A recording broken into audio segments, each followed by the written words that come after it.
এখন থেকে সব সময় আপনার কাছে এই কাপড় সেলাই করব। আমার কি আর অত পাকা হাত? টুকটাক সেলাই করি, অত ভালো হয় না। ভালো না হলে কি আর বারবার আসি? এই নেন ভাবি টাকাটা, আর এই যে এই কাপড়টা সেলাই করে দেন। ওই যে আমার জামার মাপ আছে না? বৌমা, তুমি এখনো সেলাই মেশিনে বসো কেন? তোমারে কতবার বারণ করছি। আমার যে কটা কাজ নিছি ওগুলো তো শেষ করতে হবে। এই কাজ নিয়া নিজের শরীরে অসুখ বান্ধায় না। ডাক্তার তোমারে বিশ্রামের কথা বলছে, তুমি আছো তোমার কাজ নিয়া। আমার যে নাতি নাতনি আসতেছে তার কথা ভাবতে হবে না? আচ্ছা ঠিক আছে, এই যে দেখেন রেখে দিলাম।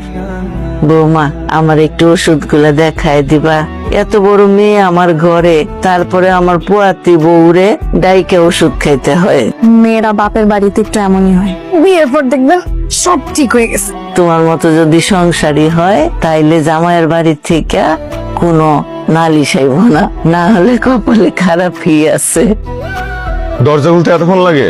তোর ভাবি কই? এখানে আমি তোর ভাবি এই অবস্থায় সব কাজ ওই করে, তুই তো হেল্প করতে পারস না? এই সারাক্ষণ ফোনটা নিয়ে থাকোস।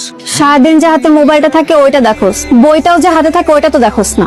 অদৃশ্য কোনো জিনিস আমি দেখি না, আমি দেখি যে তুই সারাক্ষণ ফোনটা হাতে নিয়ে পড়ে থাকোস। আস্তে ভাঙবো, ডিম আছে। শরীর কেমন? ভালো। খারাপ লাগলে কিন্তু আমারে বলবা। তা তো বলবো। ছেলে টাকা খরচ হবে এটা চিন্তা করে আবার অসুখ লুকায়ও না। খারাপ লাগলে বলবা, ডাক্তারের কাছে নিয়ে যাব। তুমি রাতের ওষুধ খাও না এখনো? ডাক্তার না বলছে তোমাকে 8টার মধ্যে ওষুধ খেয়ে ফেলতে? এখন 8:30 বাজে, ওষুধ খাও নাই কেন? ভুলে গেলে চলবে? আমি ভুলি নাই, আমার ঠিকই মনে আছে। মনে থাকলে খাও নাই কেন?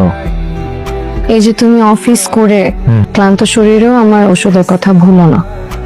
আমি তোমার এই যত্নটা মিস করতে চাই না। এখন আমি যদি নিজের ওষুধ নিজেই খেয়ে নিই তাহলে এত রাগ করে যত্ন সহকারে আমাকে ওষুধ কে খাইয়ে দেবে বলো?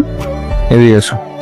এই যে তুমি পুরো সংসারটা এত সুন্দর করে আগলা রাখো, আমারও তো উচিত তোমাকে খুব যত্ন সহকারে আগলা রাখছি, কিন্তু আমি তো সেটা করতে পারি না।